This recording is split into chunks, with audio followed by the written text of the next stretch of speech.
Hello বন্ধুরা, এই যে দেখো, এর আগের ভিডিওতে তোমাদের দেখিয়েছিলাম যে ইলিশ মাছ এনেছে আমার বর। তো ইলিশ মাছটা আজকে আমি বানাবো। কেটে বেশ পরিষ্কার করে ধুয়ে নিয়েছি। তো দেখো, আমার প্রিয় কালো কড়াইটা আমি বসিয়ে দিয়েছি আর একদম সরষের তেল দিয়ে দিয়েছি। সরষের তেলটা পুরো ভালোভাবে গরম হয়ে গেছে। এবার নুন হলুদ মাখানো মাছগুলো আমি দিয়ে দিচ্ছি এর মধ্যে। দেখো, নুন হলুদ মাখিয়েছিলাম, সেটা তোমাদের সাথে শেয়ার করা হলো না। বেশি হয়নি যেহেতু, তবুও। আর এই মাছ এক পিস খেলেও অনেক মজার। এবার এগুলোকে আমি বেশ কুড়কুড়ো করে একটু ভাজা করে নিই। তো বন্ধুরা দেখো, বেশ কড়কড়ে করে মাছটা ভাজা হয়ে গেছে আর খুব সুন্দর তেলও বেরিয়েছে। একটু তেল রাখবো ভাজা খাওয়ার জন্য। মাছগুলোকে আগে তুলে নিই। ভাজা মাছগুলো তুলে নিয়েছি আর একটু তেলও নিয়ে নিয়েছি। আর বাকি তেলটাতে আমি বানাবো এখন মাছের তেল দিয়ে বেগুন।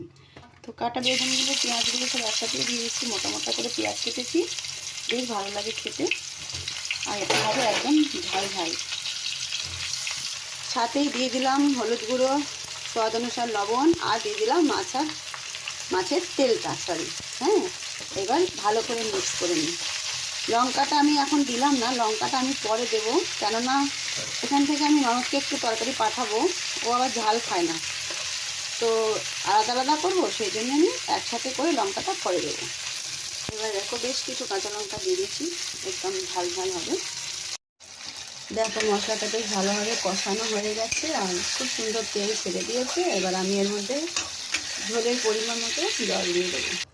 তো দেখো, ঝোলের পরিমাণ মতন জল দিয়ে দিয়েছি। আজকে প্রচণ্ড প্রবলেম হচ্ছে ভিডিওটা করতে, তবুও ভাবলাম তোমাদের সাথে একটু শেয়ার করি। যদি ভালো লেগে থাকে তাহলে কিন্তু শেয়ার করে দেবে আর একটা লাইক করে দেবে। আর রেসিপিটা তোমরা অবশ্যই বাড়িতে বানিয়ে খেতে পারো, খাওয়ার পরে কমেন্ট করে বলতে পারো। আর আমার ফেসবুক চ্যানেলটা যারা ফলো করেনি অবশ্যই একটু ফলো করে নাও। আর ফেসবুক চ্যানেলের নিচেই দেওয়া আছে আমার ইউটিউব চ্যানেলের লিঙ্কটা। যদি পারো তোমরা সবাই একটু ইউটিউব চ্যানেলটাকে সাবস্ক্রাইব করে বেল আইকন ক্লিক করে দিও। ঝোলটা বেশ ফুটে উঠেছে। এবার ভেজে রাখা মাছগুলো দিয়ে দিচ্ছি। সমস্ত মাছগুলো দিইনি, কিন্তু আমি আবার তেলে একটু ভাজা খেতে ভালোবাসি। তো এক এক পিস করে ভাজা মাছ তুলে রেখেছি, আবার 2 পিস ভাজা মাছ ননদের জন্য তুলে রেখেছি, বাকিটা ঝোলে দিয়ে দিয়েছি। এবার কিছুক্ষণ ফুটে উঠুক ঝোলটা।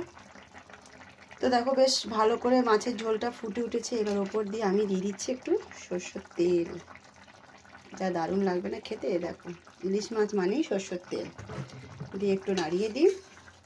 তো আমার ইলিশ মাছ দিয়ে বেগুন দিয়ে রেসিপিটা কমপ্লিট হয়ে গেল।